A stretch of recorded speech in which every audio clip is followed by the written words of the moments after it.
Basically, we were here before the board. Hold on, we got to do some housekeeping first. We got to Oh, read sorry. the stuff into the record and then I'll give you the mic. Let Okay? me just make sure that the court reporter is there. Okay, thank you, Lola. Yes, Court I'm reporter, here. are you? All right, great. Thank you.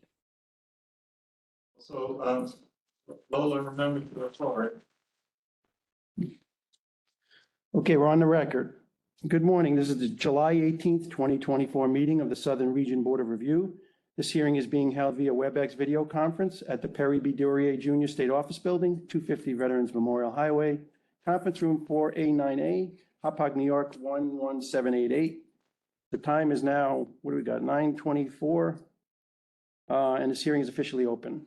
The members of the board are Andrew Hames, Erica Schaub, Richard Bavone, Laura Buzleman, and myself, Robert Peterson, Chairman. From the Department of State is Courtney Nation and CJ Ajoku.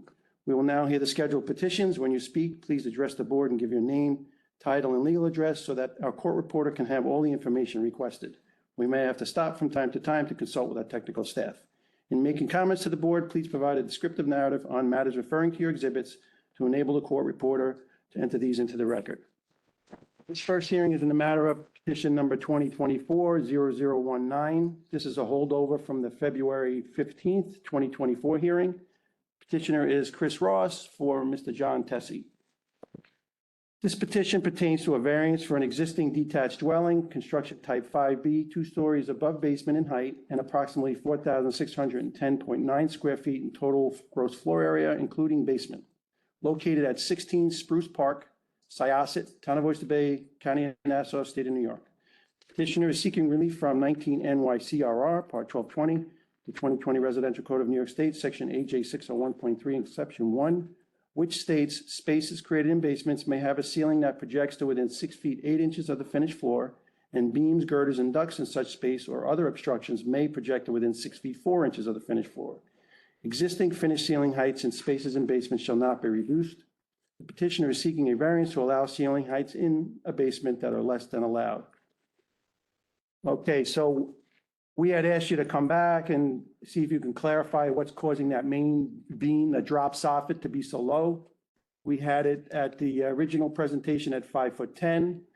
And then we also asked for the soffit that was going into that storage room where the soffit was right at the door at 5'7" also, to try and see if that could be raised. And with that being said, you have the mic.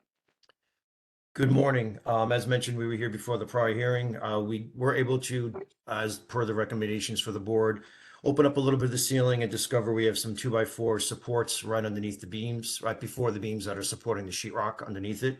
Chris, So, can I interrupt you for a second? I'm sorry. I'm sorry, no, I need to get this exhibit, this resubmission into the record as exhibit. Do we have a prior exhibit, CJ? Can I do this exhibit A? Is that okay? So exhibit A, we have resubmitted drawings dated 4/2/2024. And with that, we also have some photographs. We have 2 photographs, I believe. And the letter. So with that being said, go ahead, Chris, I'm sorry. It's okay. So as the recommendations of the board, we're able to open up the ceiling above each of those low deficit areas. And there's a 2x4, which is in between the beam and the ceiling and the sheetrock. So by removing that, we can gain about an inch and a half, basically in both areas to increase the height by an inch and a half for the relief. All right, so the drawings in the basement plan show the soffit at 6'2" now. Correct. That was previously presented as 5'10". Is that correct? That's correct. So you're gaining 4 inches? Hold on, I'm sorry about that. No. The one that's low is the vent one. And I'm asking if we can let that one go because it's in a storage area closet. The other one that's higher is the main beam. We will gain an inch and a half. But the one that's really low is in a closet. It's in a storage area. And it's only half the room. So I'm asking if we can let that go. Is it possible to pull the drawing up on your screen so we can navigate the basement with you? Is that possible? For me or? Yeah, for you, if you could do that. that'd be great. See if I can do that. Hold on. That'd be a much more efficient explanation. So this is ductwork. You see this section? Yeah, that's along the wall. Yeah. And that's shown as 5'10". I put a wall with doors in front of it so that it could never be walked into. So, but when, Mr. Tessie, when you open the door, the soffit, from the original hearing, we had it at 5'7". Mr. Pavone was concerned about that height. Yes, but And there was some other, go go ahead, ahead, sir. go ahead. Some other discussion about it possibly being a bedroom with emergency escape and rescue opening or something like that. So I just want to make sure we understand what you guys are proposing that's different from the original presentation. Okay, there's no bedroom there whatsoever. It's a trap for plumbing in the room in that corner, and it's only storage. I could send you all photos. That's used as like an attic space. All right, so you want to use that as finished storage. The ceiling is 6 feet 10 inches on these plans. And the soffit that's right at the door is presented as 5'10". Yeah, that's the area where it's closed off, where no one could walk through, only if you're going into the closet for storage. Okay. So just for my edification, what changed from the 5'7" to the 5'10"? Has any construction work took place? Is this No. proposed? No, Nothing this is has been proposed. taken place. This would be proposed. So you would raise that soffit in that storage room to 5'10", or are you just going to remove the soffit material?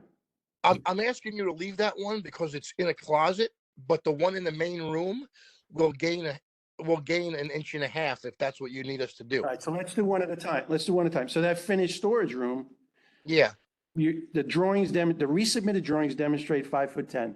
But you want to, Mr. Tessie, you want to leave it alone and you're asking for a variance. Would that mean it's 5'7" you're asking for a variance on, or 5'10"? whatever it was in the past is what it was. We need to know what that That would is. have been the 5'7". The 5'10" is proposed. The 5'7" was the original, is the original height. Okay. Do we all understand that now? So, but again, I think Mr. Tessie's calling that room a closet. Is that what I'm hearing? Yeah, That's correct. It's a gigantic storage closet because of the ceiling height. He blocked it off. He put the wall up to make sure no one would walk through there. And basically it's a gigantic storage room. that's it. So if you remember the original testimony, it was presented as finished storage. We had a concern with the drop beam at 5'7", and then I think I expressed my concern about having a closet within a closet and it potentially being used as a bedroom, sleeping or something like that. And then there was discussion about a emergency escape and rescue open. So just to be clear, you're asking to leave it as is, which was part of your original presentation, at 5'7" when you open that door to a Yes. storage room. Yes, And then we there's- talked about, would you be amenable to taking the finishes off and creating an unfinished storage room? So it's not finished and invited to be like a bedroom space, if you recall. listen, as I said, there's not a closet in a closet. I could send you photos of that if you need. That's the plumbing trap. There's pipes running through there in that area. And I could show you the room full No, of all We storage. understand.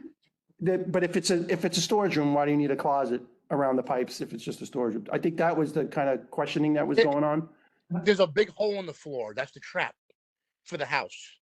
for the sanitary. I understand. But if it's a exactly. storage room, why does it matter? Okay. Mr. I- Tessie, I well, think the Just to confusion, clean it up. It was like that when I moved there,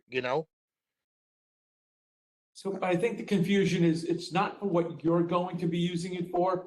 It's what it can be interpreted in the future.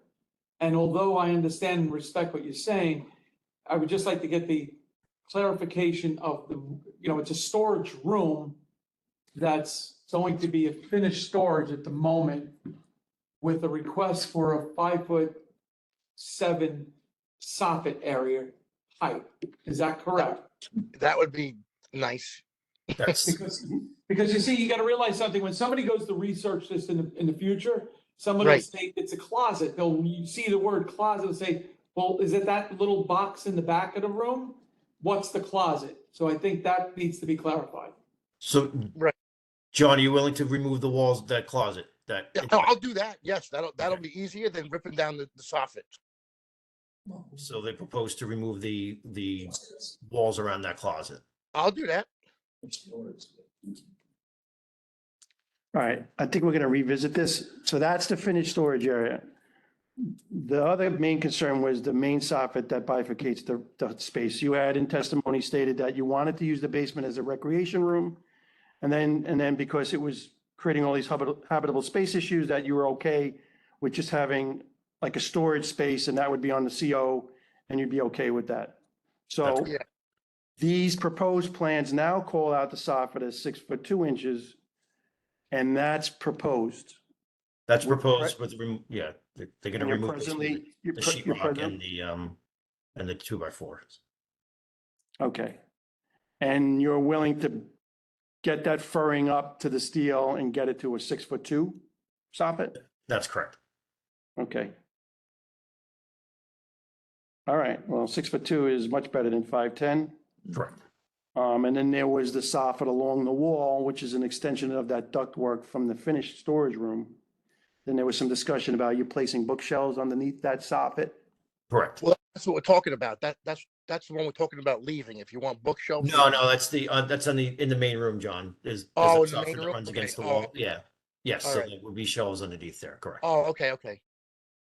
So I think the line of questioning, and I might be incorrect, but the shelves were talked about because you wanted to use it as a rec room, habitable space. If it's storage rooms have shelves all over the place, Correct.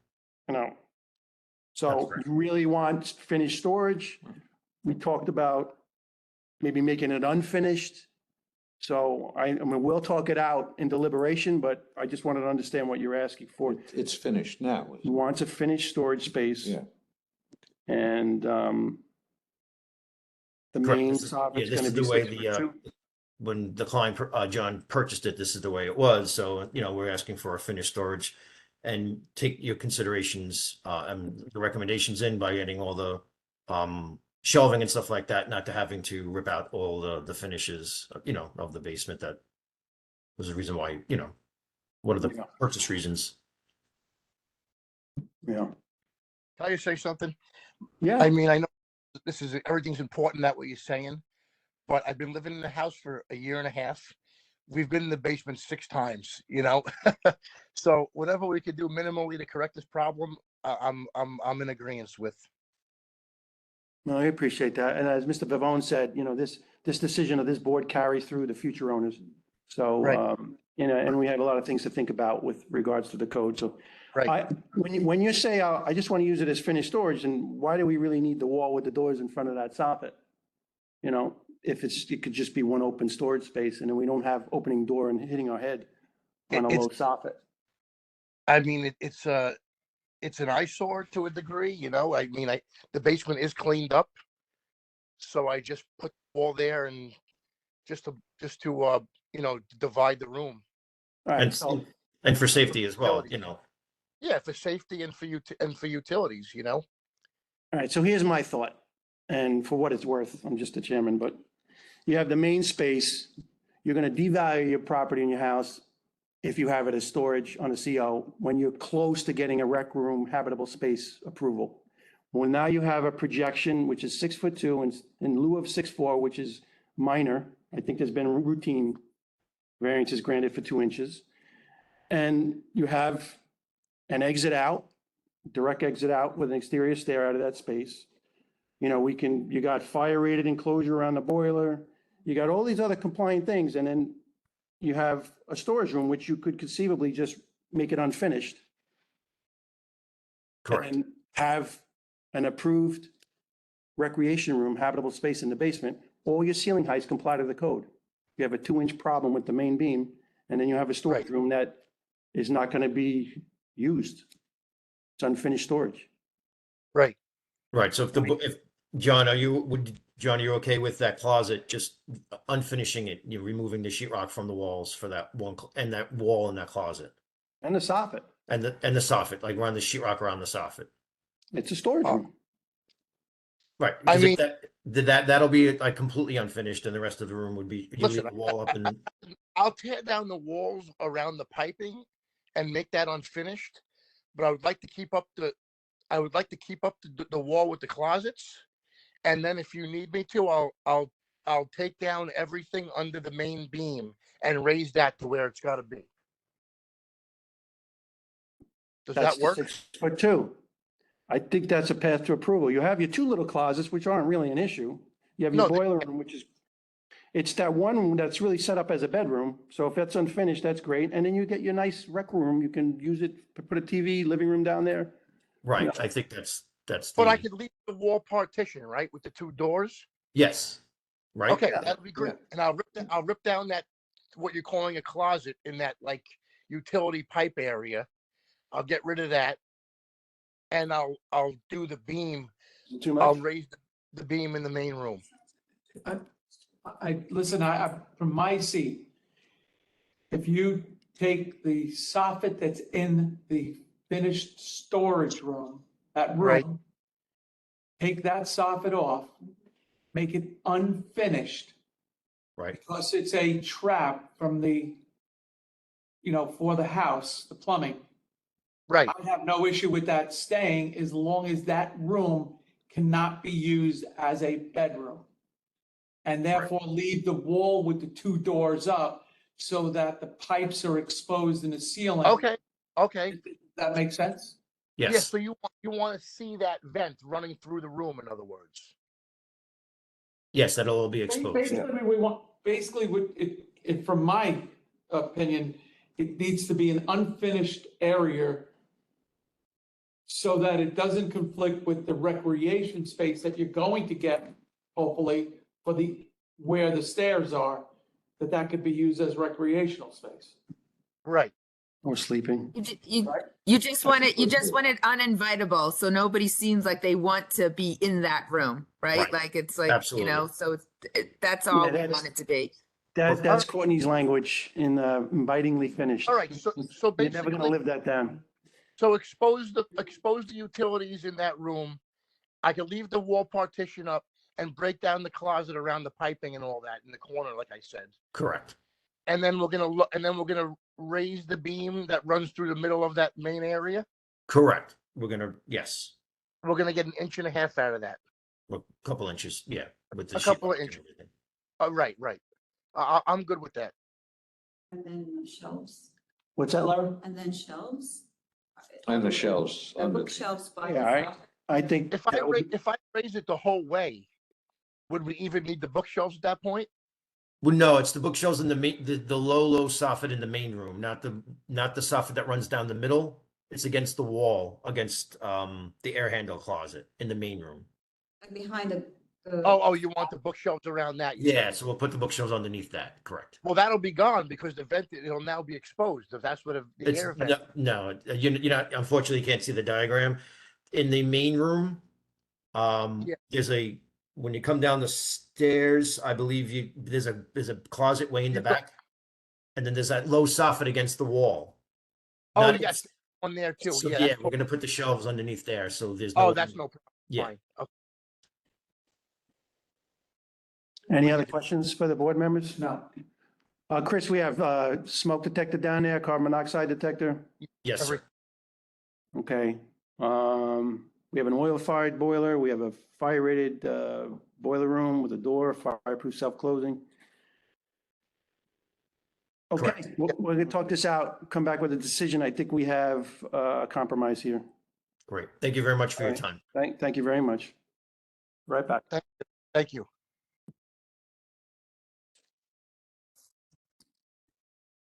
Okay, with respect to petition number 2024-0019, Mr. John Tessie. Petition pertains to 19 NYCRR 1220, the 2020 Residential Code of New York State, Section AJ 601.3, Exception 1, and we are adding 19 NYCRR Part 1220, the 2020 Residential Code of New York State, Section R310.1. Mr. Nation, is that Yes. correct? Okay. The board makes the following findings. Number one, the dwelling that is the subject of this determination has a basement that is finished. Number two, the basement layout in the revised drawings dated 4/2/2024, Exhibit A, depict a boiler room, small storage closets, a large finished storage space, and a large finished storage space. The petitioner wishes to use the main finished storage space as habitable recreation room. Number three, the drawings state there will be no provisions for sleeping or cooking in the basement. Number four, the finished basement ceiling is reflected as a minimum of 6'9" with 3 projections. Number five, the main girder in the large finished storage space is 5'10", which the petitioner proposes to raise to 6'2". A second soffit within the large finished storage space is also at 5'7" and runs along a portion of the west wall. The petitioner proposes to place shelving underneath to mitigate the obstruction. Number six, the smaller northwest finished storage room has a ceiling height of 6 feet 10 inches and a large soffit with a 5'7" height, which the petitioner has stated can be raised to 5'10" by removing the drywall and framing around the duct. Number seven, these existing finished ceiling projections at 5'10" and 5'7" do not satisfy the 6'4" allowances of AJ 601.3 of the 2020 Residential Code of New York State. Number eight, painting non-compliant projections in a color that contrasts to that of the ceiling will call attention to the obstruction and alert persons to avoid the low headroom condition. Number nine, there is an existing second means of egress through a door to a stair to grade. This may not conform to the requirements of R310.1 as an EERO, Emergency Escape and Rescue Opening. Number 10, installing an electrically wired smoke alarms within the basement connected to similar devices located on the main level of the building would, if properly maintained, provide warning to persons using the basement in advance of a smoke-related emergency. And 11, a carbon monoxide detector is required at this level due to the presence of a boiler in the basement. So with respect to section AJ 601.3, exception 1, and section R310.1, the board finds strict compliance with the provisions to the Uniform Fire Prevention and Building Code would entail practical difficulties or unnecessary hardship and would create an excessive and unreasonable economic burden and would be physically or legally impractical. And the granting of this variance will not substantially adversely affect the Uniform Code's provisions for health, safety, and security. Wherefore, it is determined that the application for variances from the provisions of section AJ 601.3, exception 1, and section R310.1 be and is hereby proposed to be granted with the following conditions. Number one, that the second means of egress leading directly to the exterior shall be maintained. The door to the grade at the top of the stairs shall swing outward in the direction of travel, and a sign on the outside of the door shall be permanently affixed indicating it is a basement entrance. Number two, I just realized I got 2 number 7s. Number two, that the basement shall not be used for cooking or sleeping. This shall be stated on a certificate of occupancy that is issued by the authority having jurisdiction. Number three, that the main beam in the center of the basement shall have a minimum of 6'2" headroom. Number four, that the low soffit in the northwest storage room shall have the finishes and framing removed, and the remaining ductwork shall have reflective tape with contrasting color applied to the lower edges. Number five, that the northwest storage room shall have the trap closet removed. Number six, that the low soffit on the west wall of the main space shall have cabinetry or shelving permanently installed underneath. Number seven, that electrically wired smoke alarm shall be installed and maintained throughout the basement in accordance with section R314 of the 2020 Residential Code of New York State and connected to similar devices located throughout the main level of the dwelling. And number eight, that the basement and its stairway shall conform to all other applicable requirements of the Uniform Fire Prevention and Building Code, including but not limited to the requirements for carbon monoxide detection and handrails. So I need a motion to approve with these conditions. Andy, so moved. May I get a second? I'll second it. Mr. Pavone, second. All in favor? Aye. Motion is approved. Furthermore, it should be noted that the decision of this board is limited to the specific building and application before it as contained within the petition and should not be interpreted to give implied approval of any general plans or specifications presented in support of this application. Okay, Chris, we had 8 conditions to get that approved. Any questions? No, thank you very much for your time. I really appreciate it. No problem. Thank you. Take care. Have a good day, you too. All right. So we have our second case, 2024-0062. Andrew Malgranera, are you here today? Yes, Good morning. I believe it's still in the morning. it still is. Yep. Sorry about that. And worries. anybody else here on this matter? Yeah, the homeowner is here as well. Okay, great. All right, so we're gonna dig right into this. We also have my general contractor, William Lubrico. Okay, great, thank you. And you're Lisa Marie Cozine? Yes. Okay, great, thank you. All right, so the second hearing is in the matter of petition number 2024-0062. The petitioner is Andrew Malgranera and for Lisa Marie Cozine. The petition pertains to a variance for an existing detached dwelling, construction type 5B, 2 stories above basement in height, approximately 3,412 square feet in gross floor area, located at 37 Pine Edge Drive, Town of East Moriches, County of Suffolk, State of New York. The petitioner is seeking relief from 19 NYCRR, Part 1220, 2020 Residential Code of New York State, Section AJ 601.3, Exception 1, which states, space created in basements may have a ceiling that projects to within 6 feet 8 inches of the finished floor, and beams, girders, and ducts in such space or other obstructions may project to within 4 inches of the finished floor. Existing finished ceiling heights and spaces in basements shall not be reduced. Petitioner is seeking a variance to allow ceiling heights in the basement and the headroom at an existing basement stairway that are less than allowed. Okay, tell us what's going on. So we were here previously, and I think you guys wanted more information on the girder height and why it was that low. And Okay. we brought Lisa and the contractor here to explain. For some reason, I vaguely remember this. Yeah. Yeah, apologize. that's okay. We were here last month. I believe I wasn't available for that meeting, but I believe the issue was the low beam in the basement, which you can actually see behind me, holds the main girder for the house, which is the reason why it cannot be moved or altered. Is that girder covered? Yes. And is there framing? Have you determined how the distance between the girder and the finished covering?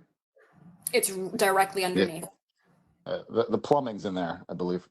Yes, the main septic line is on the side of the girder and the framing is directly below. I'm a little behind you.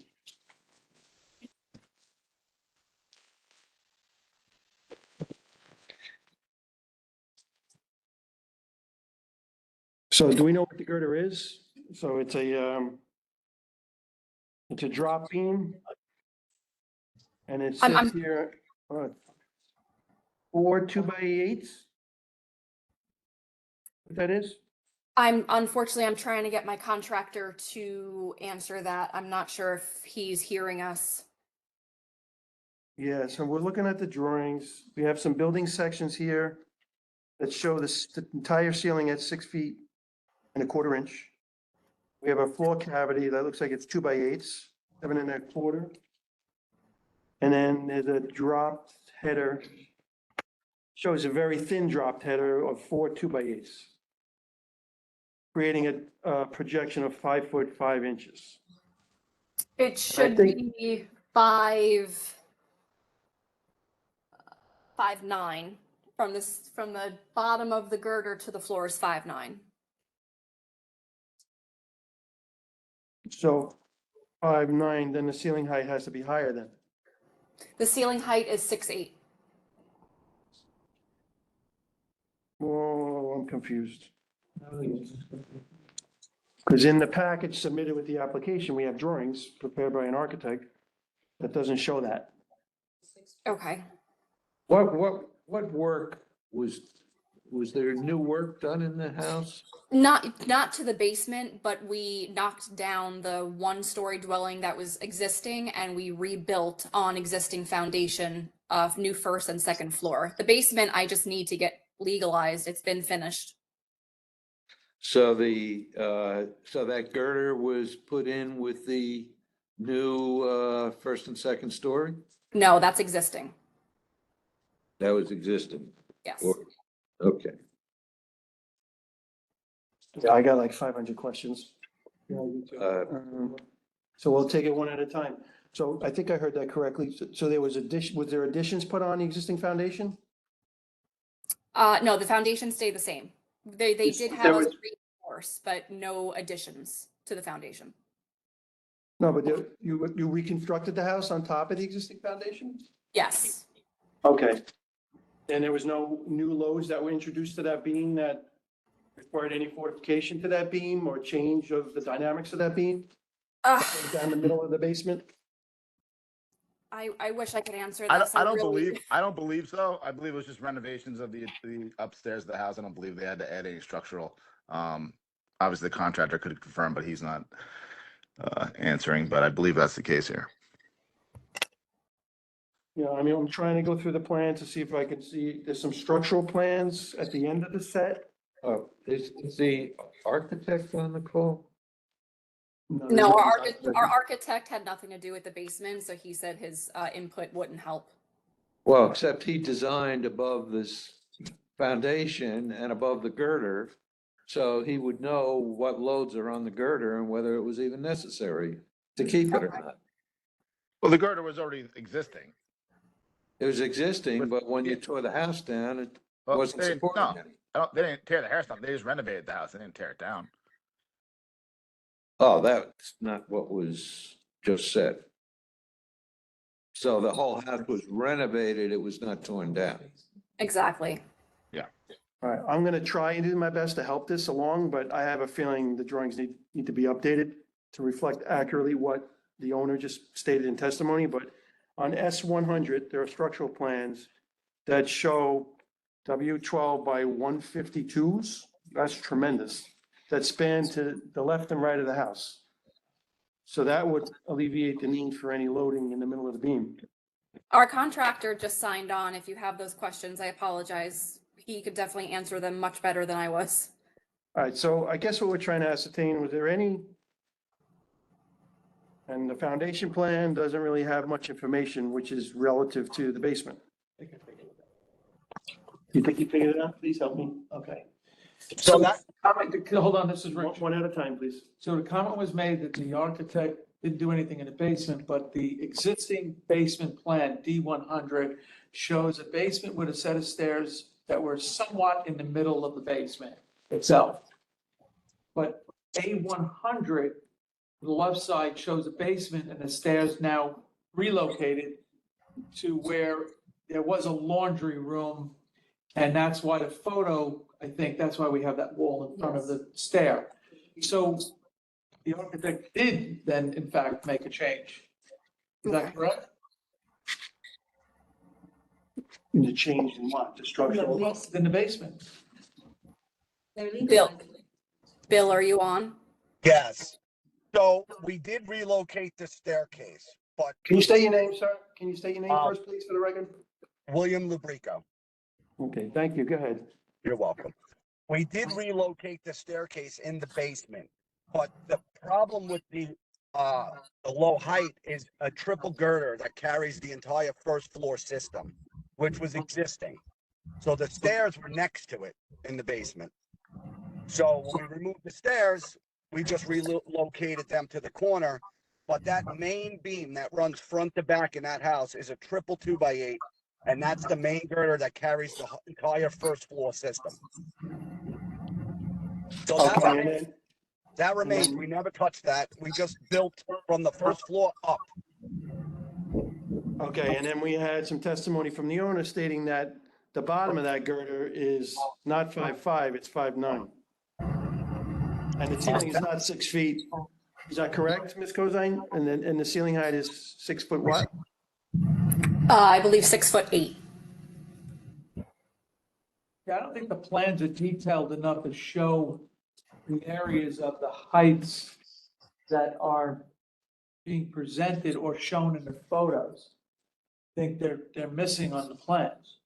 Well, none of the information is matching because you come to our board seeking relief for projection and ceiling height variances of 6 feet and 5'5", And that's not what you're saying it is, so.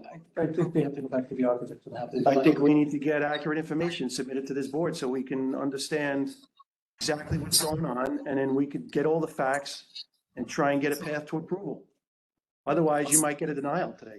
You know, I don't know if you want to do So that. just to confirm, I have to have the architect redraw the plans for the basement height, just so I understand.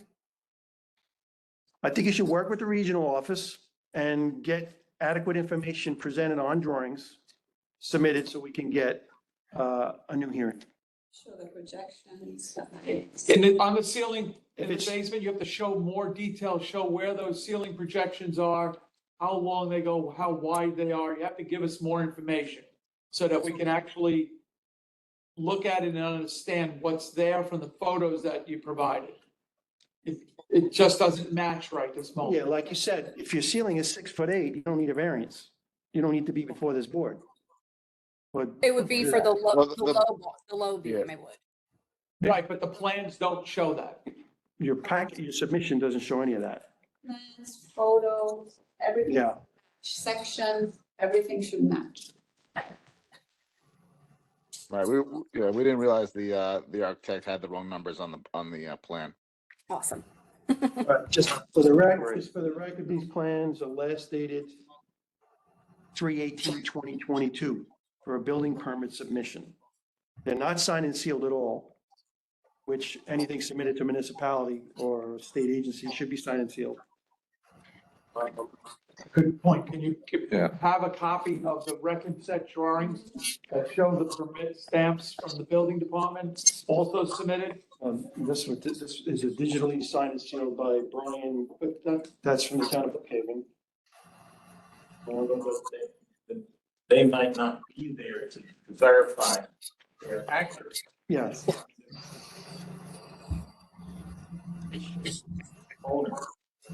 We want to hear your case. We want to make sure we understand the information is accurate and clear, and then we can render a decision. But we don't have that to do that. And, Okay.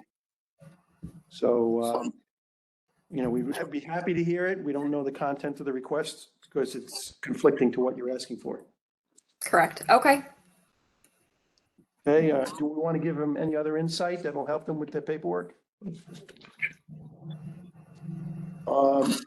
Mr. Haynes is asking about dimensioning the bottom of the stair to the wall. What is the distance between the bottom of the stair and the wall in front of it? The linen. As you descend down the new stair to the basement, and then there's a wall right in front of the bottom step. Right. The plans, when you resubmit them, just make sure you can get a dimension on those. They're supposed to be the same, they're supposed to be the same width as the stair. Is that correct, Tony? Yes. 36 inches.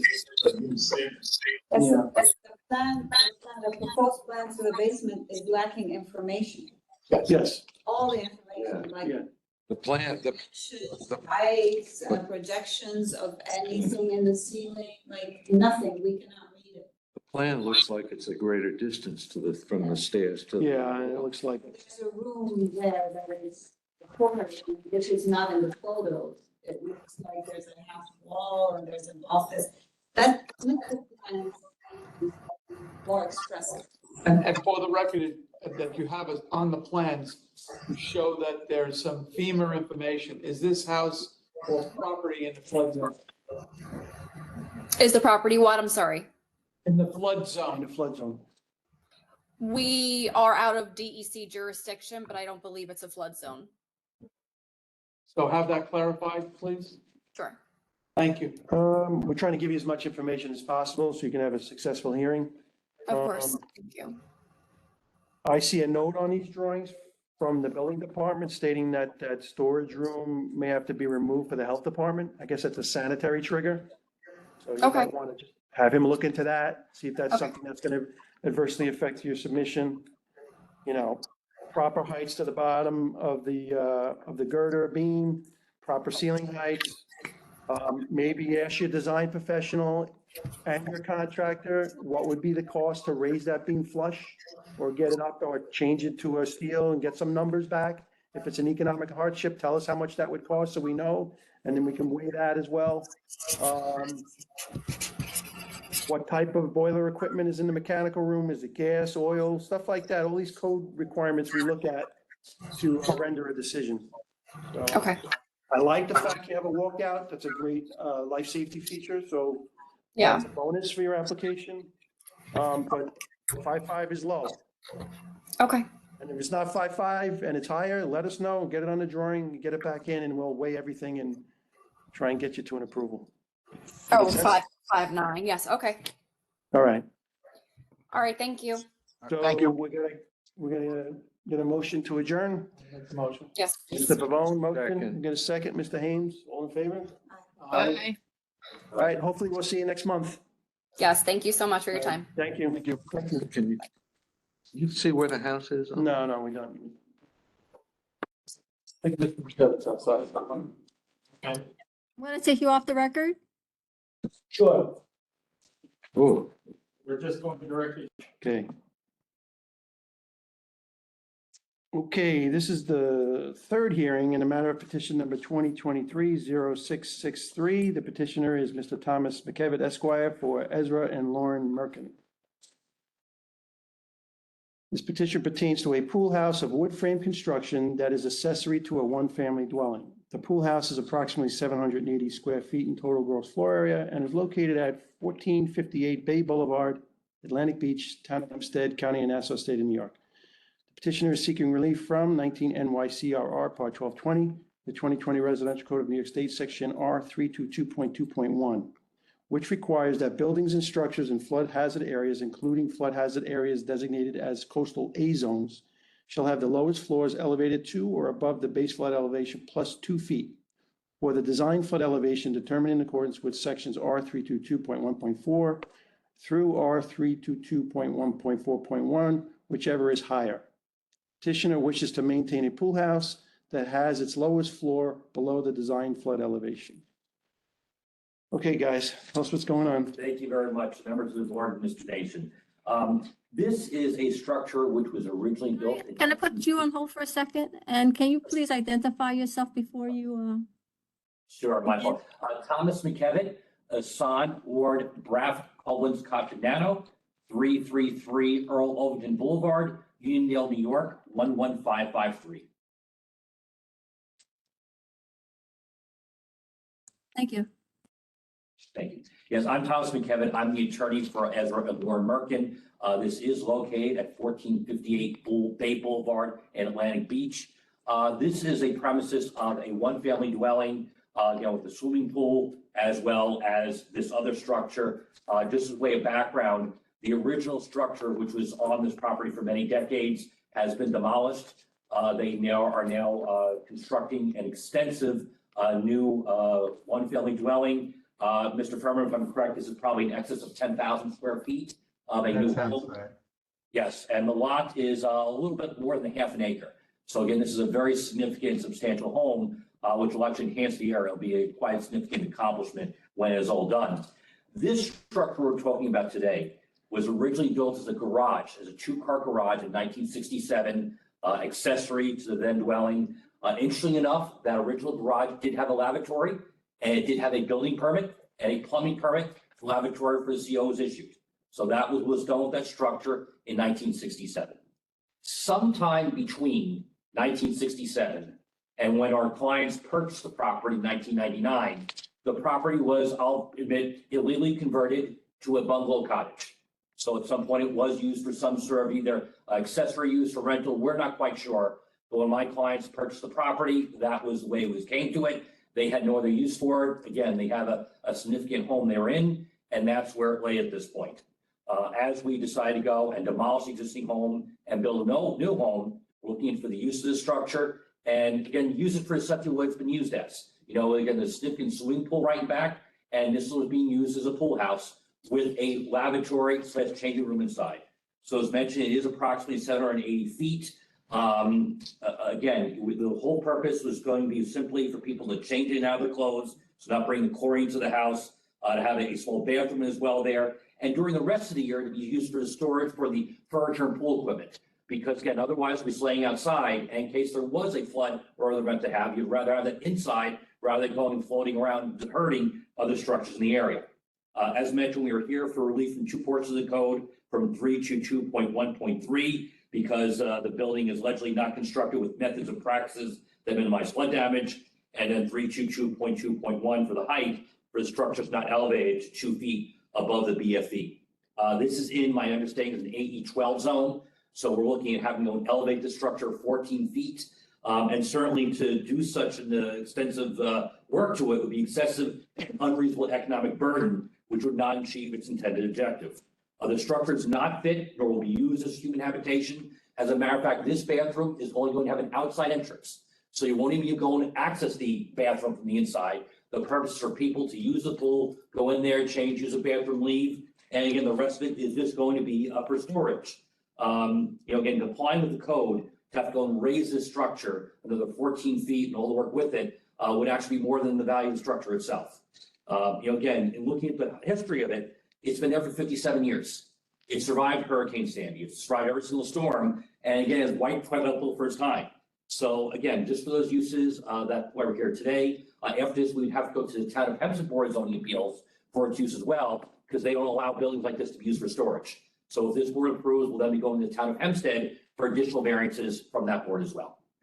Is it seasonal storage? Like, Seasonal, yeah, well, I'll say, off-peak, so for the pool equipment and for the lawn furniture outside there. So during the winter, we're going to take all the furniture and put it inside. so like summer months, because it's pretty sexy inside, that's like a lounge space. The people gonna be inside? Is there TV and stuff to? No, No? no, it's just storage.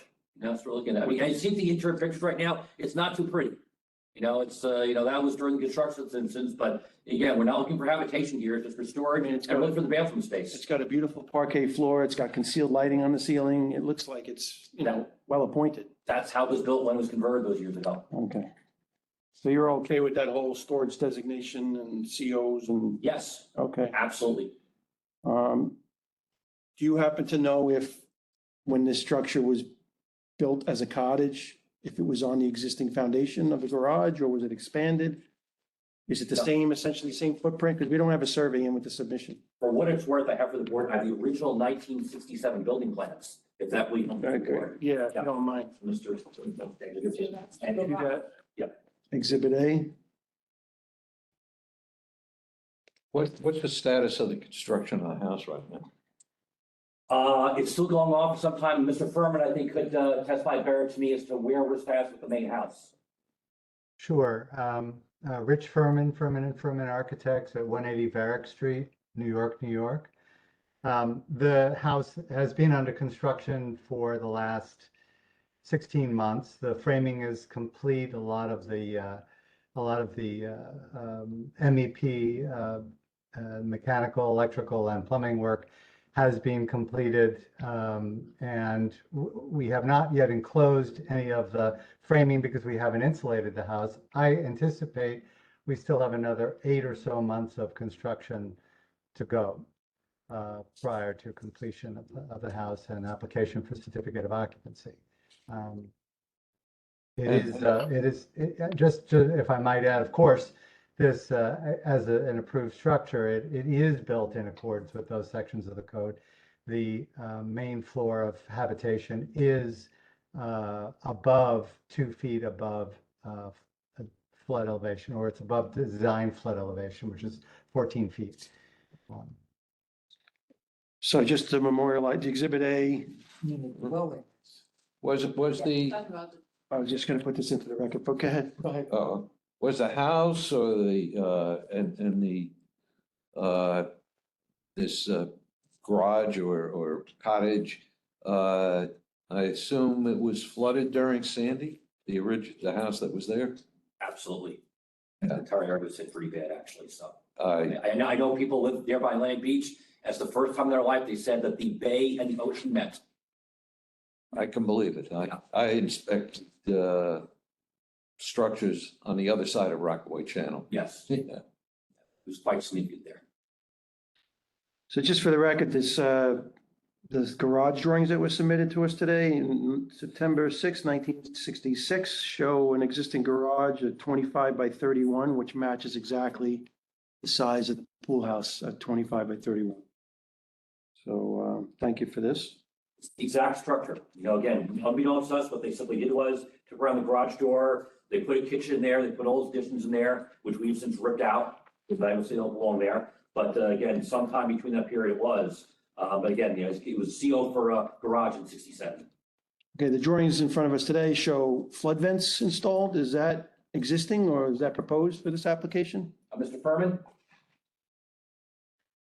That's a good question. I believe that there are flood vents there. We were not proposing to install anything further.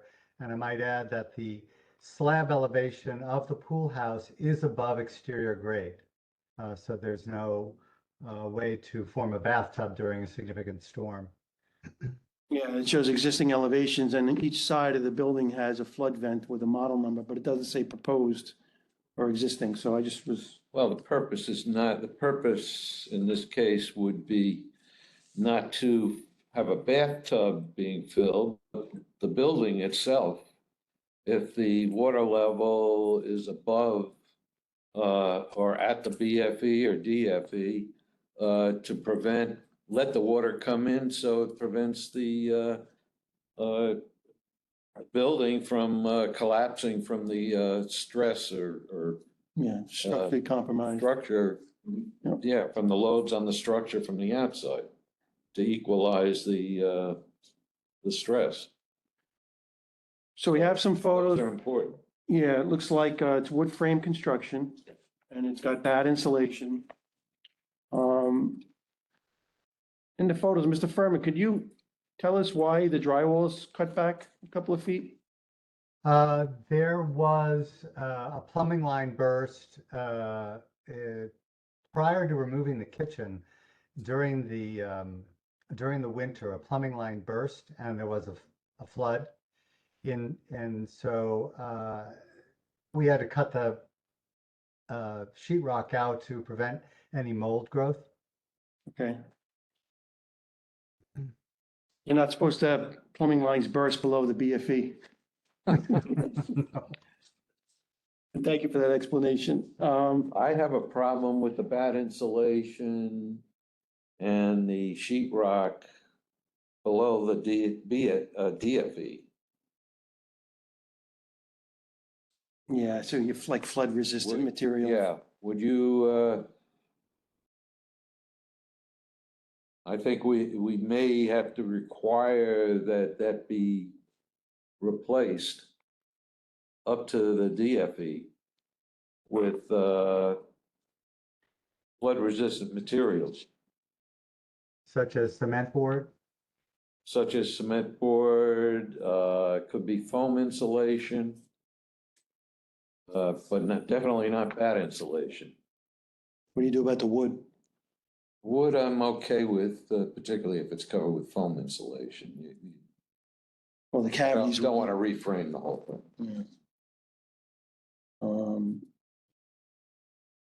Any other questions from the board I members? mean, T100 does show that they're not in a limited wave action, which is a good thing. Yes. We have some mechanical equipment that are on the outside. I see in my notes, I got 2 condensing units that are on the ground. And I had a question regarding the height of the electrical panel and the meter, if those comply. It's hard to ascertain from the submission. So let's start with the condensing units. Those are on grade. Those are mini split units. Is it possible to get those like bracketed off the building to get them up to height? We would have to replace the system to do that, I would say, because those are older, heavier condenser units. And the newer ones are the ones that are very light and can be bracketed. So we can look into that certainly, but I believe that what that will require is changing the equipment. Maybe another possibility would be, I mean, they're obviously existing at that point is, if there ever be a change in the future, we then condition it that they'll be raised above at that point on brackets if you so choose. I think that would be a good compromise. Where did I see that? Was that in the appraisal?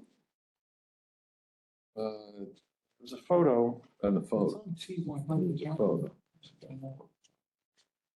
You know, the photo, Oh, photo 4.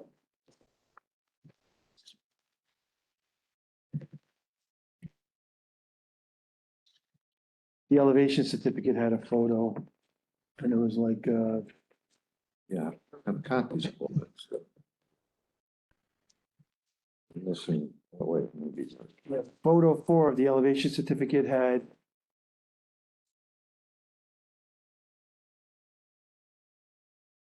a unit Oh, yeah, outside, there it is. and then the disconnect was up high, which is good. And then photo 3 shows a gas meter. And then the electric meter. I guess I just wanted to get on the record, all of those heights, if we have them, for discussion, because sometimes we talk them out in deliberation if we have a concern. Some board members do, some don't. So if we can get an understanding of that. I mean, the meter's pretty high, Right. so I assume the electric panel's on the opposite side. That would make sense. There is two condensing units next to the pool. Is the condensing unit for the pool, or is it for the building? That would be for the building, I would assume. Yes, the condensing units are for the building. They were put in by the previous owner, or whatever previous owner had done this original retrofit of the garage. So Rich, what's the type of heating and cooling? So that's just a condensing unit, right? And then you have a unit inside the building or in the attic that will, That's right. There is a limited amount of ductwork. There is a unit above the ceiling, is my understanding, and a limited amount of ductwork so that it cools the space, or more properly, during the summer months, reduces the humidity in the space.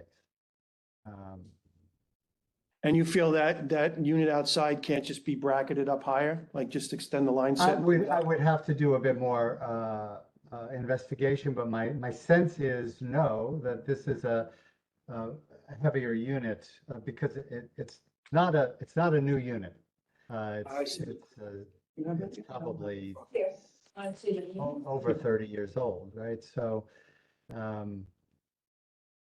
those units were usually quite heavy, whereas the newer mini splits are 60, 70 pounds and can be easily bracketed off the building. No. Well, I know you're not gonna like to answer this question, but what's the construction cost of the new house? Just want to put that out there, you know, if there's an economic hardship or a burden. It's good to understand. 10,000 square foot. Yeah, it's in the range of $7 to $8 million at this I had a point. feeling, yeah. this unit.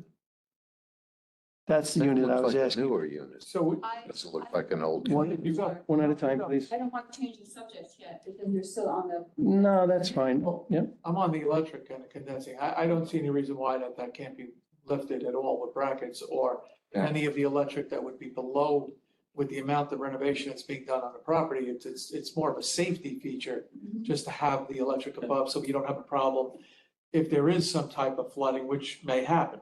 Will happen. Will, yeah, correct. So I mean, it's not an unreasonable request, I don't think. Well, yeah, going back to the condensing unit, the photo shows that looks like a fairly new unit. It's a That's not the old type No. unit, yeah. So that certainly is not heavy. That could be raised. And yeah, as far as electrical, I agree. Where is the electrical panel on this? It's inside the building up on the wall, but I think it's about 4 feet above the floor. So it's below design flood elevation. And that may be actually, I'd have to take a look at that. That may be in conflict with the NEC requirements for the height of the electric panel, the allowed height or the required height of the electric panel itself. You don't want them. You mean if you put it higher? You could put that higher. You can put that higher. Yeah, yes, but if I'm not mistaken, the maximum height of an electric panel is 67 inches above the floor to the center of the panel. Unless you And- provide some type of a platform or Exactly. any type of maintenance that needs to be done. Fair enough, fair enough. Yeah. I had just a question to clarify.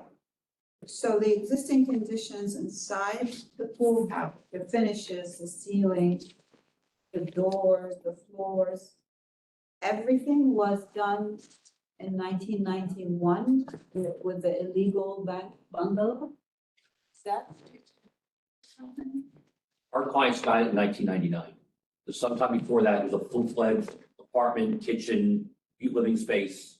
That's what it was. But the current finishes, are they, what's the date on the current? Current conditions have to be after 2021 when Sandy occurred. Because this was wiped out. 12, 12, I'm sorry, 2012, 12, right? yeah, Could be. Yes. the year So before my this wife was died. finished this way after they bought it and demolished the bungalow, the, you know, the living quarters. And then they finished it this way. Probably.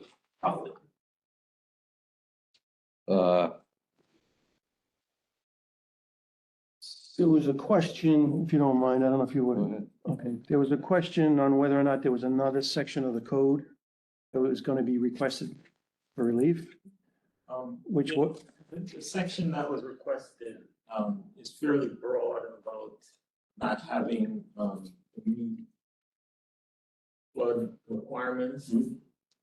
That's too broad. so R 322.1.3 constructed with methods and practices that minimize flood damage. So you don't have that and you're seeking relief for that as well? Because I didn't cite that in my, That's what the planning examiner cited for. Yeah, Okay. but that's too general, you know. You can't grant a variance to not practice flood Sure. mitigation techniques. okay, so that's not something we're going to entertain No. today? Okay. I had that in my notes, and my last question was CEO's position on the granting of this variance. Do we have Yeah, no objection. no objections, support of objection. granting the variance? Yep. He had no objection. Vinnie Albert was the planning examiner what? and he wrote it in writing. Yes. It wasn't even a digital. Okay, I met with him personally, and when he wrote it, he put his own, right, I drafted it for him, and he did his own notation. Yes. When he drafted it right in front of me. Yes. all right, anybody else have any other questions? Miss Erica, upstate? No?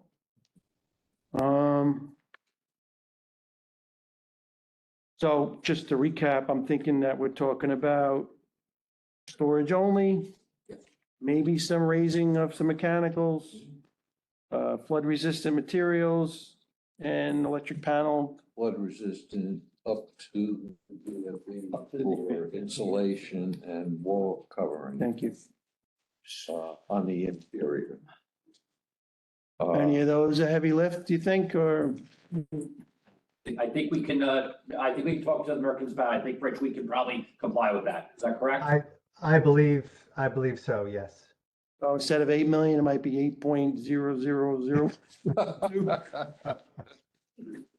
Adding some levity. All right. Inflation, you don't know. Who don't know? Everything's so expensive today. Yes. All right, so, yeah, give us a few minutes and we'll be back Okay. with a decision. Thank you. Thank you. And there still? Rich Berman, yep. Yes, I am. All right, thank you, sir.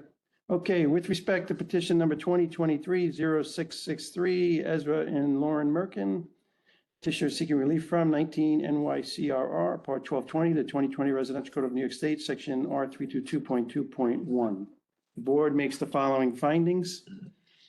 Number one, the subject pool cabana is located in a flood hazard area AE 12. Let me just change that.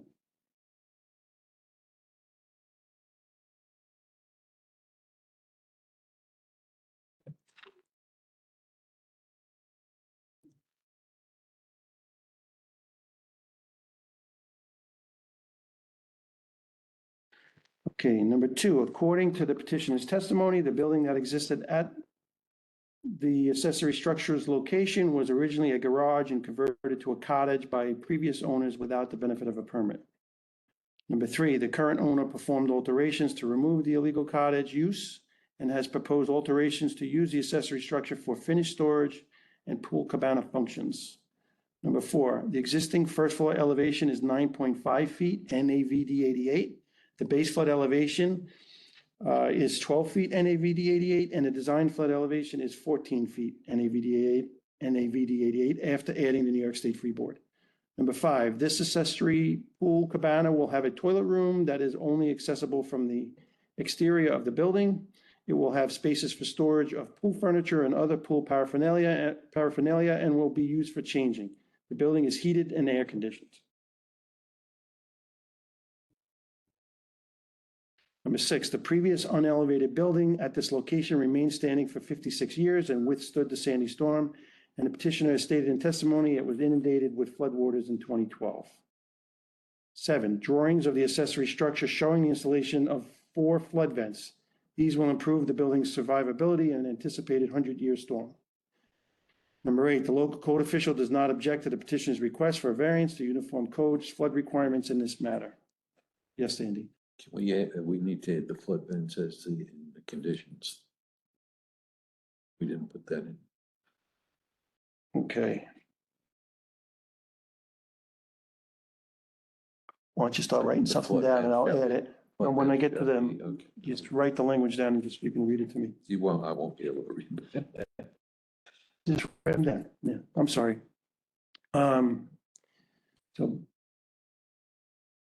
So with respect to 19 NYCRR Part 1220, the 2020 Residential Code of New York State, Section R322.2.1.1, the board finds strict compliance with the provisions to Uniform Fire Prevention and Building Code would entail practical difficulties or unnecessary hardship and would be physically or legally impractical.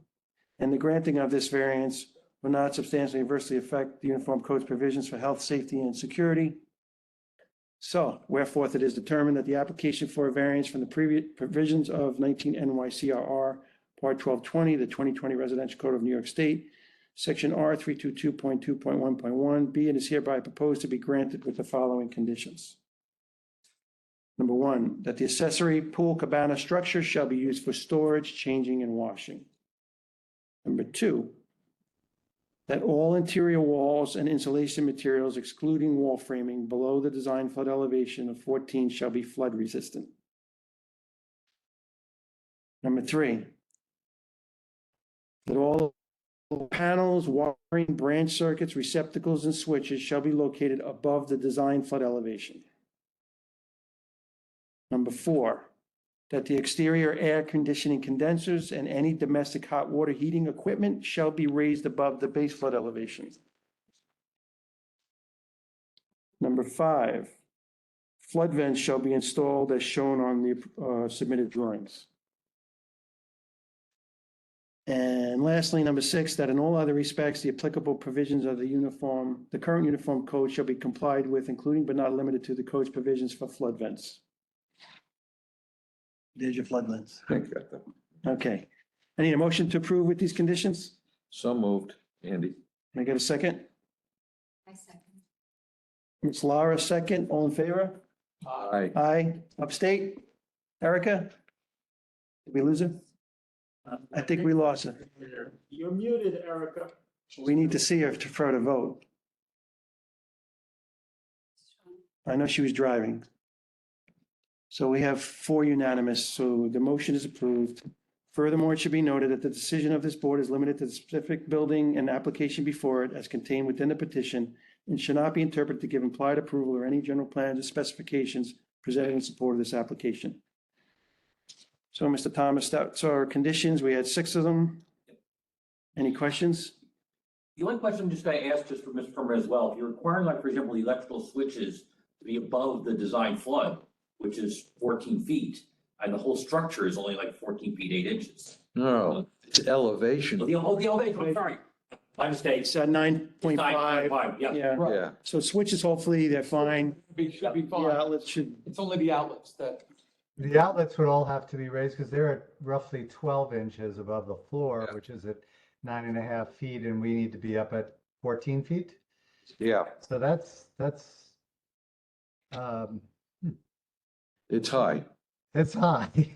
Yeah, but see, the problem is, it's easy to say, okay, so what if they get wet during a flood? It doesn't matter. But the problem is with wiring, the water is wicked in through the insulation. So it becomes a hassle with all of the wiring if they get wet. Okay, I understand the So- reasoning behind it. I'm just And thinking about. And that's a code requirement. Hmm? And that's a code requirement. I mean, the way around it is to raise the building. Sounds like tail wagging the dog. Yes. Okay, Okay. we got one more case. We got to rock and roll, but thank you so much. Thank you very much. Good job, guys. Thank you very much. Appreciate it. Thank you. Bye. Okay, Last case, do you want to make sure you guys are here? I'm taking it. Todd O'Connell, architect, Yep, I'm here. how you doing today? Excellent. How about yourself? I'm going good, to take thank you off and- record for now. Yep, we're off the record and good to go. We're on the record. This is the last hearing in the matter of petition number 2024-0145. The petitioner is Todd O'Connell, architect, for David and Lauren Stern. Okay, this petition pertains to an existing detached two-story, one-family dwelling of wood frame construction. The dwelling is approximately 3,500 square feet in total gross floor area and is located at 922 Northfield Road, Woodmere, Town of Hempstead, County of Nassau, State of New York. Petitioner is seeking relief from 19 NYCRR Part 1220, the 2020 Residential Code of New York State, Section AJ 801.2, which states that additions shall comply with the provisions of this code. Except where required by this section, unaltered portions of the existing building shall not be required to comply with this code. And 19 NYCRR Part 1220, the 2020 Residential Code of New York State, Section R322.2.1, which requires that buildings and structures in flood hazard areas, including flood hazard areas designated as coastal A zones, shall have the lowest floors elevated to or above the base flood elevation plus 2 feet, or the design flood elevation determined in accordance with section R322.1.4 through R322.1.4.1, whichever is higher. The petitioner wishes to construct additions to the first floor that are structurally connected to the existing dwelling and are below the design flood elevation. Okay, Todd, you got the floor. All righty. So thank you for your time. So again, what my clients are looking to do is to expand their dining room and their living room, add a bedroom on the second floor, and add a small study/office on the first floor of their residence. Unfortunately, the existing residence is shy of the required flood height by about 3 inches. The existing residence sits at 9.72 feet above flood height, where elevation it sits in a flood zone 8, so elevation 10 would be required with the +2, and the house sits at 9.72 feet. So approximately 3 inches shy of what would be required. So because I'm expanding existing rooms, to try to make these rooms 3 inches higher than the adjacent rooms really isn't practical. To have a 3-inch step just divides the room, and to try to build up the adjacent rooms really isn't a practical solution either, because the ceiling heights in the existing house already are only 7 foot 10 inches. So if I tried to build up the floors in the existing residence, we would only have a ceiling height of 7 foot 7 inches, which is, with all practical standards, is considered a very low ceiling. And in addition, it creates hazard trip hazards with 3-inch steps all over the place, and it has a domino effect if I was to raise the rest of the floors 3 inches with staircases, and it starts to just domino throughout the house. So then if we were to consider to raise the house for 3 inches, that's just a huge financial burden that just doesn't make sense, because the majority of the house we're not touching. The additions are essentially towards the front of the residence, and they're looking to stay in their residence and live in their residence even while this work is being done. It's really just to make the house more livable. for what their needs are at this time. They understand, the flood risks that they have. I've had conversations with them about what mitigation measures they, should consider taking, and they were amenable to them, such as, raising all their utilities, being the AC condensers that are behind the house, raising the electric panel that is currently in the basement level above to the first floor. Raising the hot water heater and boiler, all to above the flood levels, all above elevation 10, and they're definitely amenable to do all of that. But they definitely would love to be able to at least keep the elevation of the proposed additions at the same level of their existing first floor. We're only talking 3 inches as far as insulation and flood resistant materials. We would also, for that first 3 inches at a minimum, probably more, but for that first 3 inches, we would also utilize flood resistant materials in those areas to mitigate any, flood risk or damage in those areas. Again, we're only talking about base molding at that point, and maybe some rigid insulation as opposed to the fiberglass insulation, but it's just on that lower 3-inch section. So that's what we're here to discuss with you today, and we're hoping that the board is amenable to working with us. Okay, thank you for that. There is the conversation of substantial completion. Can you just touch on that a little bit with what you submitted to us and where you stand with that? Substantial completion? Substantial. Do I have substantial completion yet? Sorry, Todd, I had a project yesterday. Substantial improvement, which. Oh, right, I see what you're saying. 50%, yeah, I'm sorry. Okay, it's close. It's but it's not. We've submitted a appraisal and the contractor's estimate that shows that we're not considered substantial. So we are under that threshold. And that estimate includes things that we honestly don't even need to do as part of this project. So, if we had to, we could reduce the scope. All right, so let's get some facts on the record. So we have a contractor's estimate of 280,000. Correct. And we have a non-property, a structure-only appraisal as 575. Is that correct? I have 577, but okay, yeah, close enough. 577. Which is around 48.6, is what I have in my paperwork.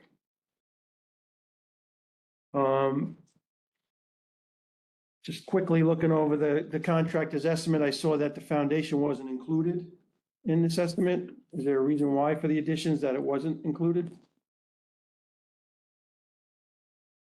And then what stuff could you remove if it's getting precariously close to the 50% threshold? So two-pronged question. Where's the foundation on the estimate and what can you take out of the estimate? There's several things. Number one, we could eliminate, redoing the half bath. We were relocating a half bath. We could phase the project, and because we could do a phase 2 of the project a year later, being the entire second floor. That would be a financial a burden to have to do that, to build a 1-story addition just to rip it off a year later. So that doesn't make practical sense to do that when it could be accomplished all at one time. We could, let the bathrooms on the second floor be, again, as a phase 2 project a year later. So there's lots of ways to bring the cost down. It's just none of these, measures just seem, to be worthwhile where I could wait a year and do these items a year later. After CO, because I believe after, 1 year after you get your CO, you could apply again and end up accomplishing your goal. Yeah. So it just didn't seem practical to go that route when it could be accomplished all in one phase, you know, with coming to this board for only 3 inches of height. Yeah, I personally don't have a problem with the 3 inches. I think it's the classification of the substantial improvement, which would require the whole house to be raised. So I think we need to make sure that those numbers are accurate. I don't think this board has ever granted a variance for a substantial improvement Todd, just ask, over 50%. what happened after Sandy? How much damage did the house have? If I could have David and Laura Stern answer that, they're, I believe, on the call. Okay, so just to clarify, in the town of Hempstead, they have that green, yellow, red in the OEM report. Yes. You have that information? I don't believe I do. Okay, was that raised at all by the plan examiner? It was not, and just from, doing so much work in town of Hempstead, it would have been raised by now if at this point of the game. Because we submitted, and it was not raised. Because I'm looking at the paperwork you did submit, it says that you're in a high-risk area. So I would like to just know what happened back in after Sandy. That may help us. Okay, I believe David and Laura on the call. Can you answer that, David or Lauren? Yes. Hi, thank you. We had effectively it was just changing out sheetrock in that lower area, in a part of that lower area. I don't know how to describe it, north, south, east, west, but there was water in a corner where we had to pull out sheetrock, and we had to change electrical outlets, and we ended up swapping the boiler because there were components that it was 50-50 whether replacing it or just swapping the boiler. But there was no structural damage outside of that. So how much water was in the basement? I think it was again, the house is the property is a little crooked, but I think at the highest point it was about 2 feet. That was in the basement, not on the first floor. Correct. And there was nothing on the first floor. How much insurance monies did either FEMA or other private insurance issue? I believe around 30K. A big chunk of that were the 2 air conditioner units in the backyard that were on the ground. Okay, so that did not reach the level of 50% of the value of the dwelling, Todd, is that correct? That is correct, and it's also important to note that the water didn't even hit the first floor, where the existing first floor is. Now, you said in the beginning about raising utilities. Could you just clarify that for me, Yes, please? yes. There's a boiler in the basement and a hot water heater in the basement, which we would bring up to the first floor, and we have air conditioning compressors on the back of the house that we would raise, put on platforms above elevation 10, and we would bring the electric panel up to the first floor above elevation 10. Okay, you satisfied me. Thank you.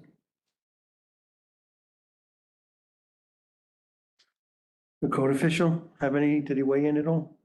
Do we have anything on the He CEO basically- questionnaire? Yeah, He did say, yeah, I think he was up there. he just basically said that it would be substantial and hold on, I'll find it. He said, okay. Yeah, he seemed to be okay with it, but he said it would be very substantial. Want to read on the record what he Yeah. said? There's a statement.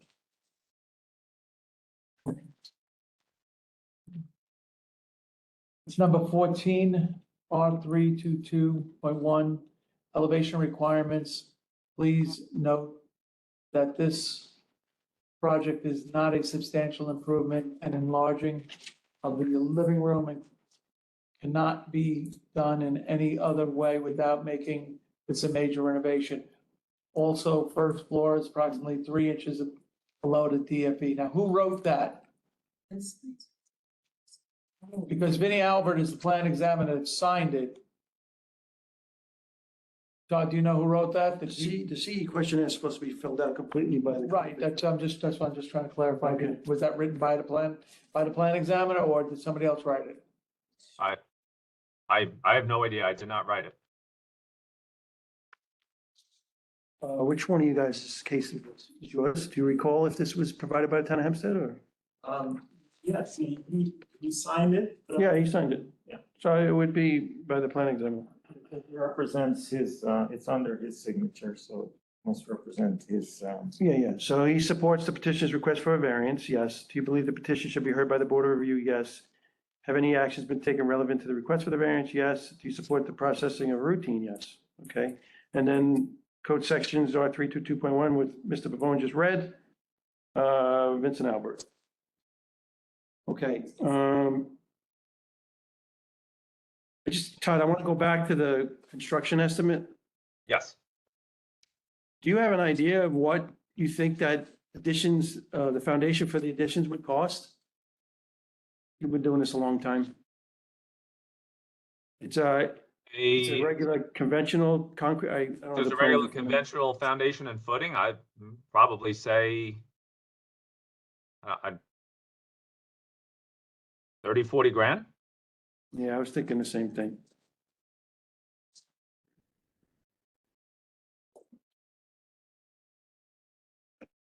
And then the stuff you said that could be potentially removed without phasing anything, because that sounds like it's a big deal.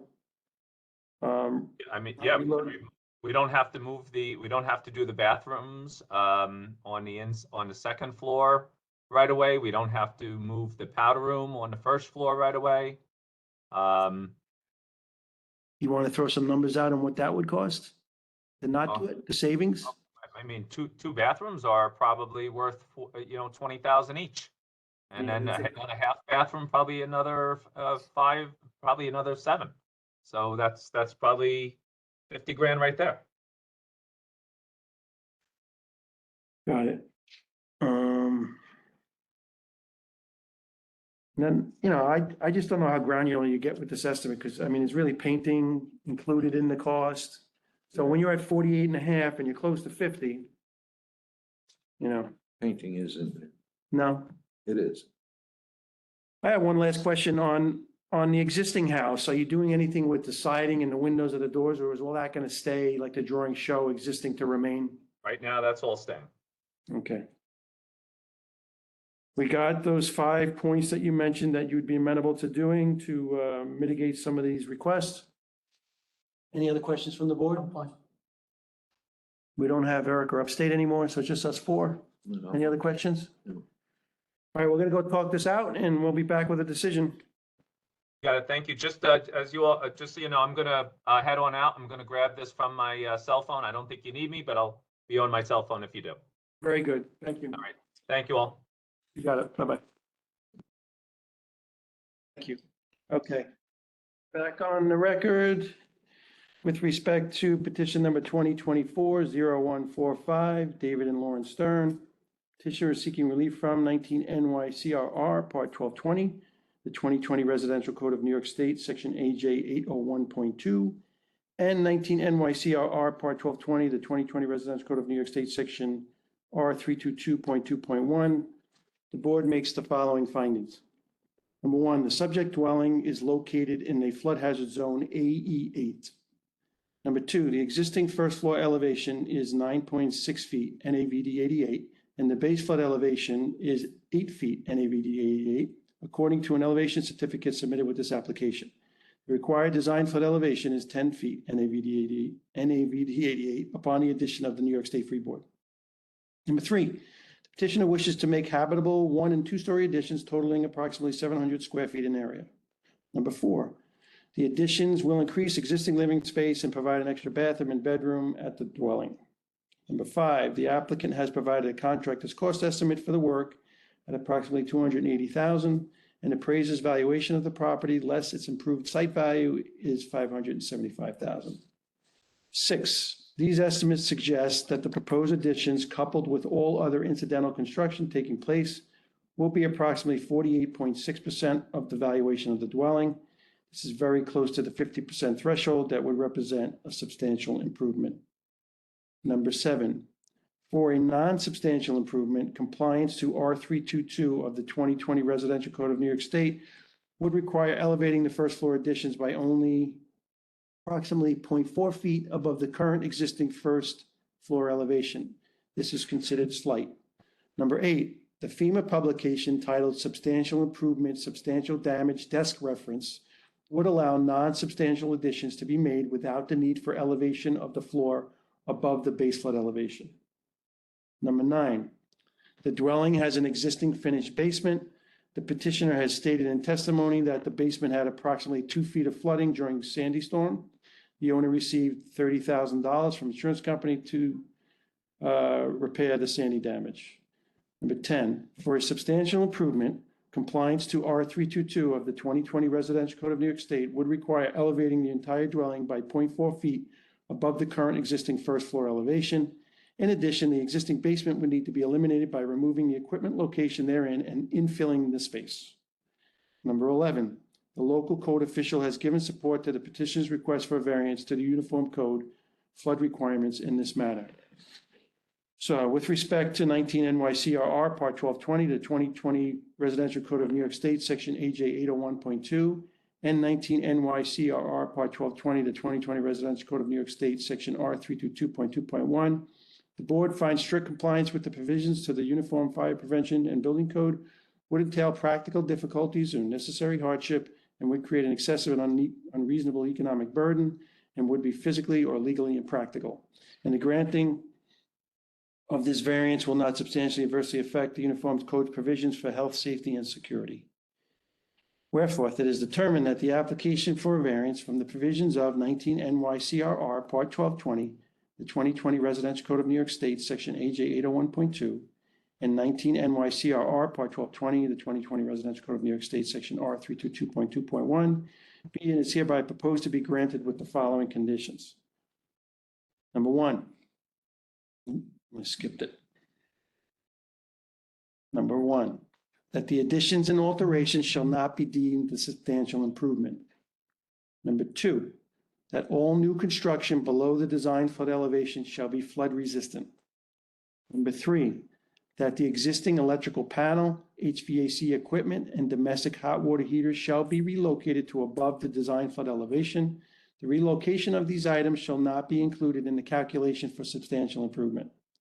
And number 4, that in all other respects, the applicable provisions of the Uniform Code shall be complied with, including but not limited to the code's provision for flood vents in the underfloor space of the additions.